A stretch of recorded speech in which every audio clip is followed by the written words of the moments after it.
Inatasan daw ni Pangulong Bongbong Marcos ang DPWH na simulan na ang pagpaplano at pagpapatayo ng flood control projects sa Cebu. Sa pagbisita ni DPWH Secretary Vince Dizon sa Cebu, sinabi niyang kailangan ng magkaroon ng flood control sa Talisay at Mandaue na lubhang naapektuhan ng bagyo. Dagdag pa ni Dizon, palpak ang bilyon-bilyong pisong flood control project sa lalawigan.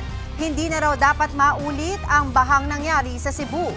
Sa susunod na taon daw, posibleng simulan ang pagpapatayo ng flood control projects doon.